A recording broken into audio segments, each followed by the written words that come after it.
கடவுள் அறிவோம் மரபுவழி ஆழ்ந்த சத்தியம். கடவுள் என்பது ஒரு உருவம் அல்ல, அது ஒரு நிலை. அது கண்களால் காணப்படாதது, ஆனால் உள்ளத்தால் உணரப்படுவது. அந்த உணர்வின் பெயர் சத்தியம். வேதாஸ் கூறுகின்றன, ஏகம் சத், உண்மை ஒன்று. அறிந்தோர் அதை பல பெயர்களால் அழைக்கிறார்கள்.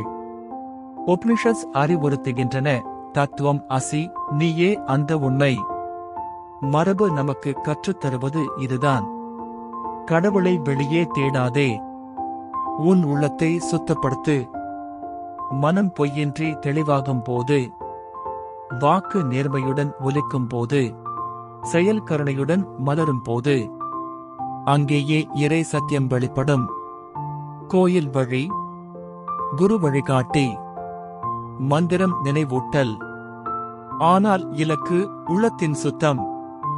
உடல் ஆலயம், உயிர் தீபம், அறிவு கருவறை. பகவத் கீதா கூறும் தர்மம், உன் கடமையைச் செய், பலனை பற்றாதே.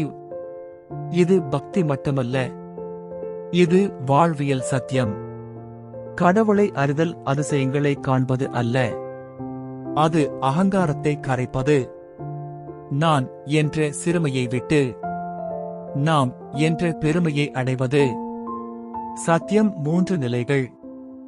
வாக்கு சத்தியம், ஒன்றானால் மன சத்தியம், இறை அறிவு, கடவுள் செயல் சத்தியம், நடத்தை நேர்மை.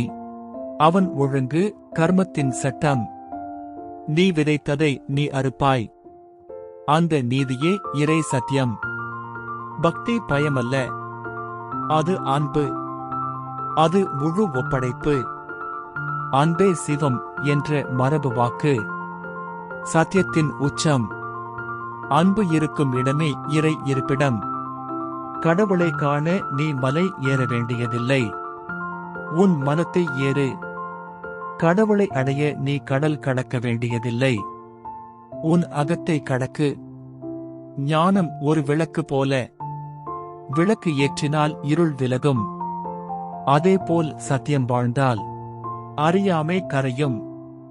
ஆகஸ்ட், கடவுள் அறிவோம் என்றால் வழிபடும் கைகள் மட்டுமல்ல, உதவும் கைகளும் வேண்டும். ஜெபிக்கும் நாவு மட்டுமல்ல, உண்மை பேசும் நாவும் வேண்டும். உள்ளம் தூய்மையாகும் போது கடவுள் வெளியில் தோன்ற மாட்டார், உள்ளே ஒளியாக வெளிப்படுவார். சத்தியம் வாழும் இடமே இறை தலம். உண்மை நிலைத்தால் கடவுள் அங்கேயே இருப்பார். நாம் தான் கடவுள் தன்னை அறிந்தால் தனக்கு மரணமில்லை. சக்தி பயன்படுத்தலாம், நோய் இன்றி ஆரோக்கியமான வாழ்க்கை வாழலாம். பணம் கொழிக்கும், மனித பிறப்பின் உண்மை சத்தியம் இதுவே. நல்லது நடக்கட்டும். நல்வாழ்த்துக்கள் ஐயா அனைவருக்கும். ஆயுஷ்மான் பவ. மேரே பவ. நான் இயக்குகிறேன்.